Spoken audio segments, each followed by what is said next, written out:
할렐루야. 예.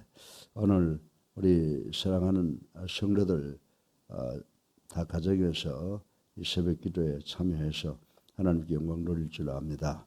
예, 우리 지방에 계시는 분이시나 또 해외에 계시는 우리 사랑하는 성도 여러분, 달라스, 로스앤젤레스, 버지니아, 또 시애틀, 캐나다, 더 나가서 브라질에 있는 우리 모든 성도들 오늘도 하나님의 크신 축복이 함께 하시기를 주님의 이름으로 축원합니다. 예. 또 오늘도 어김없이 보는 숫자가 하나 있는데 확진자가 1603명이나 나왔네요. 이제 우리 기도를 통해서 이 코로나가 하루속히 이 지구를 떠나가는 역사가 일어나고 우리가 마음 놓고 모여서 목이 터지라고 할렐루야 아멘을 찬양하는 그런 예배가 이루어지기를 주님의 이름으로 축원합니다. 몸 조심하시고 항상 기도하셔서 승리하는 우리가 되기를 주님의 이름으로 축원합니다. 이 성경 전체를 보면 우리의 삶이 어떻게 진행되고 유지되어야 될까라고 하는 것에 대한 교훈을 주고 있습니다. 그래서 오늘 우리가 21세기를 살면서 수많은 고통을 당하고 있는데 또 그 고통이 곧 우리에게 기쁨과 즐거움을 주는 동기가 된다라고 하는 것을 우리는 잘 알고 있습니다. 그래서 오늘 욥기를 통해서 욥의 이제 욥기 서두를 생각해 볼 텐데 이 욥이 그 누렸던 것과 또 그것을 시기하는 사탄의 그 작전과 그 사탄의 활동을 한번 개략적으로 생각해 보고 우리 모두 은혜 받기를 주님의 이름으로 축원합니다. 먼저 욥이 누렸던 그 번영과 또 사탄의 활동 무대와 또 사탄이 유혹하는 그 활동 대상이 무엇인가를 생각해보고 우리 모두 교훈을 받고 은혜 받기를 주님의 이름으로 축원합니다. 이 구약 성경을 보게 되면 그 역사서에서는 주로 하나님이 선택한 백성들의 역사와 그에 따른 그 신앙적 교훈이 기록되어 있음을 우린 잘 알고 있습니다. 그런데 이 역사 속에서 이 종족들의 변화는 시대를 구분하는 중요한 역할을 했을 뿐만 아니라 하나님의 질서를 실현하는 핵심적인 단위가 되기도 했다라고 하는 것입니다. 또한 이 종족의 구심점인 가족은 하나님의 축복이 표현되는 수단이기도 하였는 바 이 본문에서 욥의 실화에는 많은 자녀가 있는 것을 나타내고 있습니다. 특히 욥의 아들은 딸의 배나되었는데 이 아들을 농경과 목축 사회에서 흔히 볼 수 있듯이 부를 이루는 자원으로 그렇게 인식이 되었다라고 하는 것을 우리는 잘 알고 있습니다. 그래서 이 본문에서 보게 되면 자녀의 숫자, 그 아들은 7과 딸은 3을 기록하고 있는데 이 수에 상징적인 의미가 있다고 생각을 해볼 수가 있습니다. 그래서 열이라고 한 7 숫자와 이 3이라고 하는 이 숫자는 수의 상징적 의미로 볼 때 그 완전하다라고 하는 의미를 주고 있는 것이라고 생각을 해볼 수가 있습니다. 따라서 욥이 얻었던 7 아들은 하나님의 이상적인 축복이었을 뿐만이 아니라 하늘의 축복을 받은 가시적인 표시로도 인식이 될 수 있다 이렇게 생각을 해볼 수가 있습니다. 그뿐만 아니라 욥의 물질적 소유는 역시 아주 방대했다라고 성경에 기록을 하고 있습니다. 욥이 살고 있던 이 시대에 있어서는 이 부라고 하는 것을 오늘날처럼 땅의 크기에 비례하는 것이 아니라 이 가축들의 숫자에 의해서 평가되고 있음을 감안한다고 하면 이 욥이 소유한 가축들의 수요는 누구와도 비교할 수 없을 정도로 막대한 부를 상징하고 있다고 말씀을 드릴 수가 있습니다. 그러나 욥은 엄청난 부와 많은 재물을 가지고 있음에도 불구하고 그것들을 자기 마음에 두지 않았다라고 하는 것은 우리 시편 62편 10절을 통해서 알 수가 있는 것입니다. 욥은 오직 그의 시야에 하늘에만 두고 하나님의 뜻을 찾고 하나님의 뜻을 기다리고 그리고 하나님의 뜻을 순종하는 사람이었다라고 하는 것을 욥기 1장 1절을 통해서 우리가 알 수 있는 것입니다. 따라서 욥은 자신의 가족과 부의 멸절로 인하여 실망하지 않았으며 물질에 구애받지 않는 참된 신앙의 자세를 우리에게 보여주었습니다. 이러한 욥의 자세는 만인의 귀감이 될 뿐만 아니라 특별히 21세기를 살아가는 우리 성도들의 바른 신앙 자세를 제시해 주는 하나의 샘플이 된다. 이렇게 말씀을 드릴 수가 있습니다. 특히 본 1장에 나오는 욥의 고백 21절에 보면요. 그의 신앙 자세를 뚜렷하게 보여주고 있는 것을 우리는 알 수가 있습니다. 다시 말해서 그는 하나님이 만물의 주인이 되시고 인간은 단지 그분에게 순종할 수밖에 없는 존재다라고 하는 믿음을 고백하는 것을 우리는 볼 수가 있다라고 하는 것입니다. 그러기에 오늘날 기복적인 신앙에 연연해 있는 우리 21세기를 살아가는 성도들에게는 욥의 이러한 신앙은 참으로 좋은 교훈, 좋은 샘플이 될 수 있다라고 이렇게 말씀을 드릴 수가 있는 것입니다. 그러나 욥의 시련은 역사적인 사건 속에서 왔다가 사라지는 것이 아니었다라고 하는 것을 우리는 알 수가 있습니다.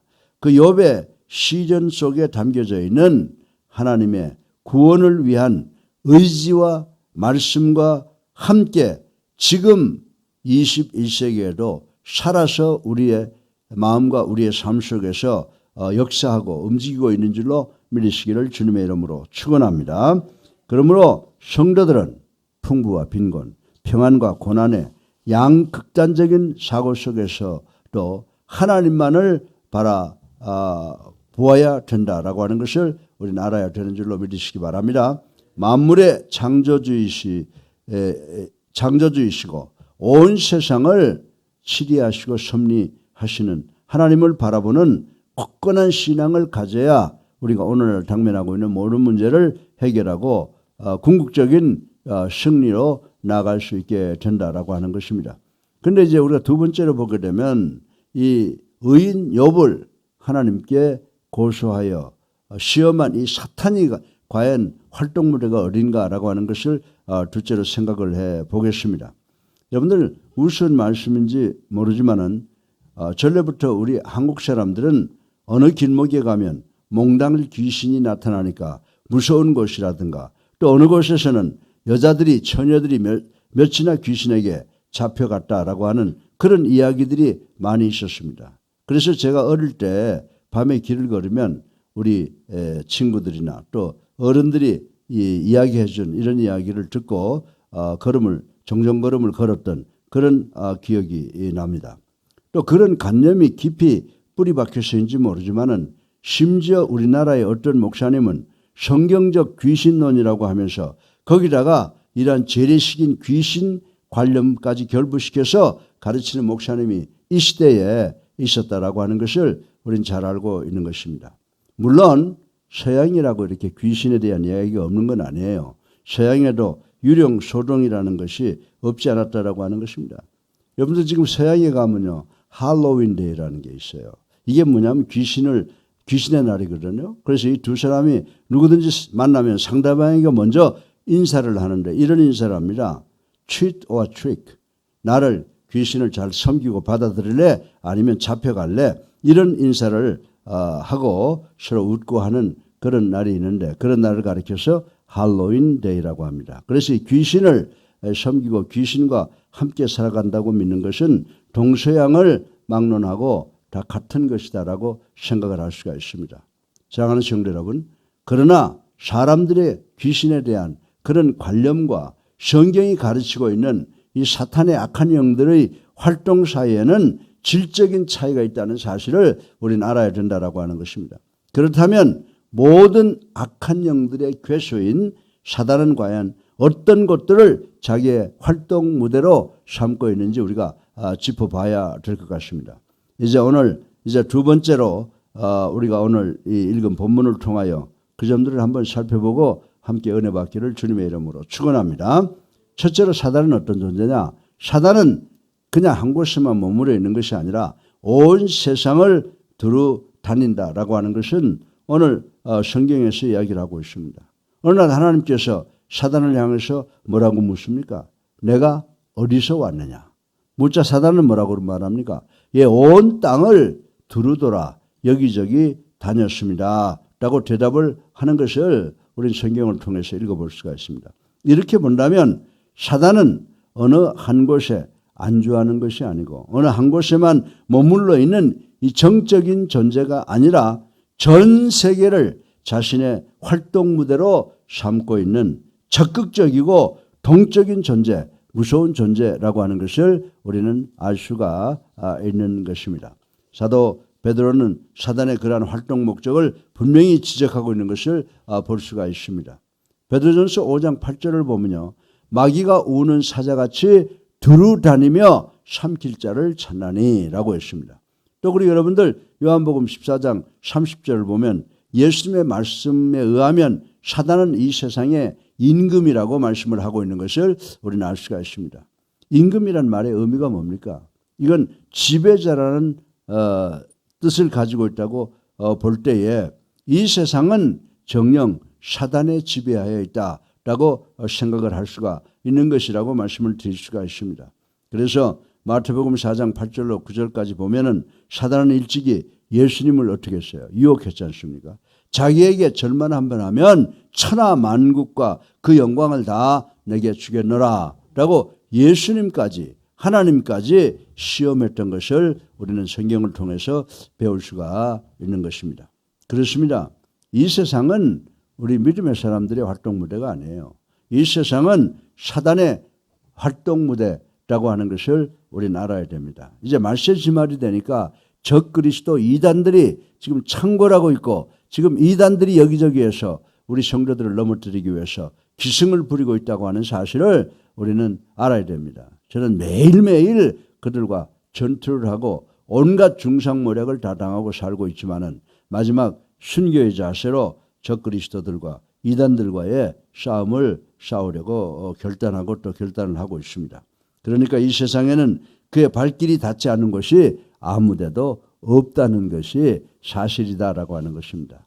그런데 하나님이 영이시듯이 이 사단도 하나의 영적인 존재이기 때문에 그런 일들 하나님이 하시는 일은 다 못하지만은 그 중간과 그 밑에 일은 무엇이든지 가능하다라고 하는 것을 우리는 알아야 됩니다. 저는 어릴 때 무당이 시퍼런 칼날 위에 올라가 서 있는 걸 봤어요. 우리가 올라가면 아마 몸이 반통가리가 났을 텐데 그 사단, 그 무당들 이런 사람들은 칼 위에도 작도 위에 그냥 올라가서 춤을 추고 하는 것을 보고 야, 그놈의 귀신도 대단히 강하다라고 하는 것을 생각해 보았던 적이 있습니다. 사랑하는 성도 여러분, 그러므로 불의와 이 가증스러움이 이 세상에 창궐한다고 하여 크게 의아하게 생각할 필요가 없습니다.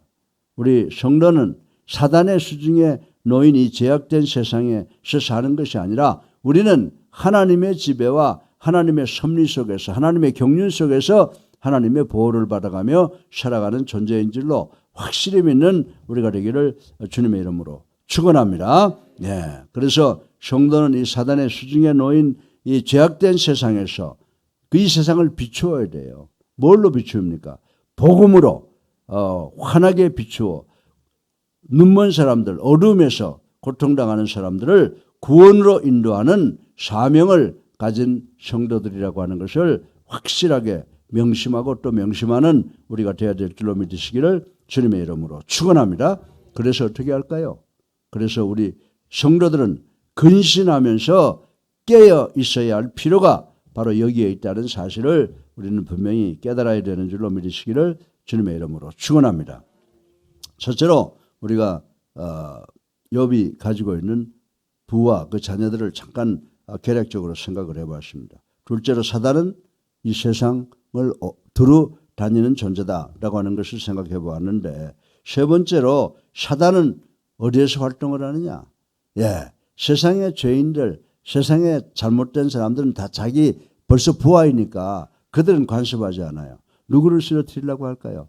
바로 주를 그리스도시요 살아계신 하나님의 아들로 믿고 영접하고 세례받아서 하나님의 백성이 된 경건한 성도들 사이에 나타난다라고 하는 사실을 우리는 명심하고 또 명심해야 되는 줄로 믿으시기를 주님의 이름으로 축원합니다. 그래서 이 9절로 11절까지를 보게 되면 하나님께서 멀리 돌아다녀 가지고 먼지를 뒤집어쓰고 털털 털면서 들어오는 사단에게 뭐라고 말합니까? 야, 내 종 욥을 유의하여 보았느냐? 예, 하나님의 물음에 대해서 사단은 어떻게 합니까? 에이, 하나님, 욥이 의로워서가 아니라 하나님께서 그에게 자식의 복도 주고 뭐 물질의 복도 주고 많은 건강의 복도 주고 복을 주었으니까 그렇게 하는 거지. 한번 어려움 줘보세요. 그 친구도 금방 돌아서서 하나님을 저주할 것입니다. 라고 말하면서 욥의 그 결함을 찾아내고자 애썼던 모습을 우리는 여기서 볼 수가 있는 것입니다. 우리는 여기서 사단이 21세기를 살아가고 있는 우리 성도들 사이를 무시로 헤집고 다니면서 해방하고 그리고 유혹하는 존재라고 하는 것을 알 수가 있게 된다라고 하는 것입니다. 여러분들, 예수님께서 장차 고난을 받으실 것을 알고 예언하셨을 때 베드로가 만류했지 않습니까? 베드로가 만류했어요. 주님, 그리하지 마시옵소서. 절대로 주님을 그렇게 누가 회방하게 하지를 않겠습니다라고 말할 때에 우리 주님은 마태복음 16장 23절을 통해서 베드로를 향해서 뭐라고 불러요? 사단이라고 부르잖아요. 사단아, 내 뒤로 물러가라 라고 호통을 치셨고, 또 베드로를 향하여 누가복음 22장 31절에 보면 사단이 너를 밀 까부르듯 하려고 요구하였으나 라고 하는 무서운 경고까지 하신 말씀을 우리는 기억을 하고 있는 것입니다. 그리고 초대교회 시절에 한번 가보세요. 여러분들 사도행전 5장 3절에 보면은 헌금을 잘하고 아주 성실하고 훌륭했던 성도 부부가 등장하잖아요. 누구예요? 아나니아와 삽비라 부부가 정말 교회 헌금도 잘했어요. 베드로의 설교에 큰 감동을 받았어요. 그래서 자기가 가지고 있는 소유를 팔아서 선교 헌금에 쓰겠다고 약속을 했어요. 그런데 돈을 수중에 넣고 보니까 마음이 변했단 말이죠. 그래서 얼마를 숨기고 얼마를 바치니까 베드로가 뭐라고 그랬어요? 벌써 영의 사람이니까 다 그 마음을 읽고 있는 거죠. 그래서 베드로가 이 아나니아와 삽비라 부부를 통해서 뭐라고 말합니까? 그들을 향해서 어찌하여 사단이 내 마음에 가득하여 라고 이렇게 나무라신 것을 우리는 잘 알고 있습니다.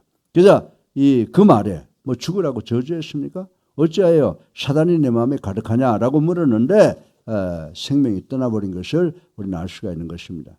그래서 바울 선생은 고린도후서 11장 14절을 통해서 고린도 교회를 향하여 사단도 자기를 광명한 천사로 가장할 수 있다라고 이렇게 경고한 것을 우리는 알 수가 있습니다.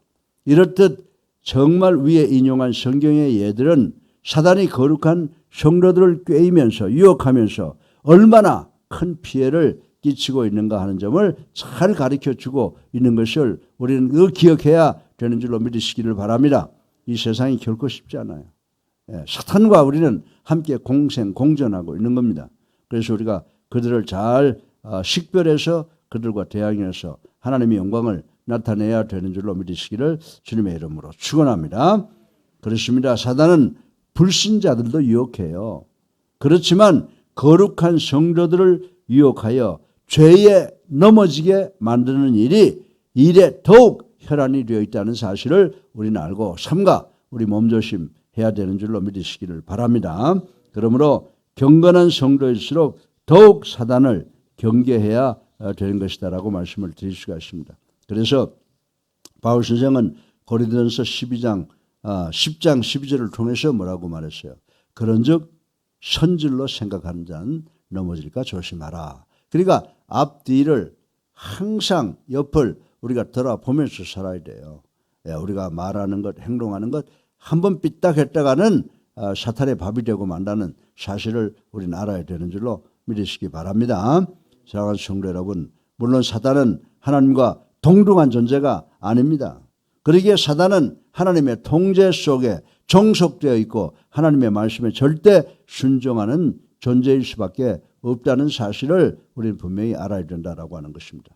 그럼에도 불구하고 사단은 이 세상 전체를 자기의 활동 무대로 삼고 있고 거룩한 성도들 사이에도 거침없이 나가서 자기의 꾀로 유혹을 획책하고 있다라고 하는 사실을 우리는 알아야 된다라고 하는 것입니다. 그러므로 우리 성도들 잠시라도 잠들지 마시고 깨어 우리의 신앙을 굳게 지켜나가야 되는 줄로 믿으시기를 주님의 이름으로 축원합니다.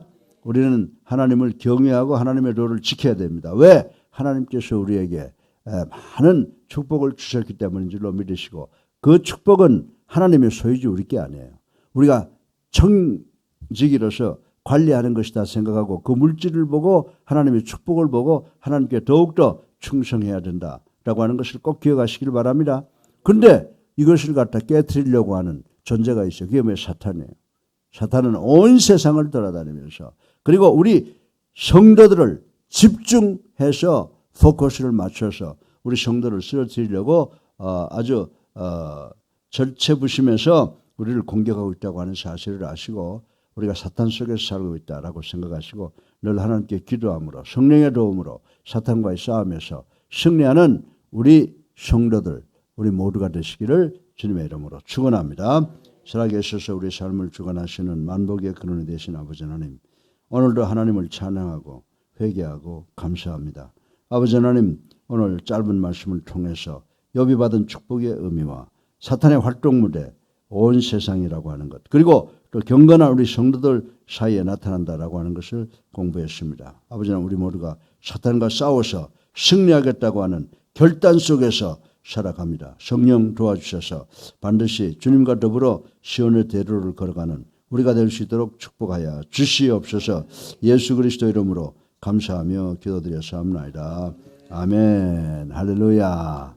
우리 앞뒤에 불 보시고 사랑합니다 인사하시기 바랍니다. 오늘도 승리하시고 우리가 좀 더 깊이 생각하면서 살아가는 우리가 되기를 바랍니다. 이제 우리 다 같이 348장 찬송 부르시고 기도하시다가 돌아가시겠습니다. 348장입니다.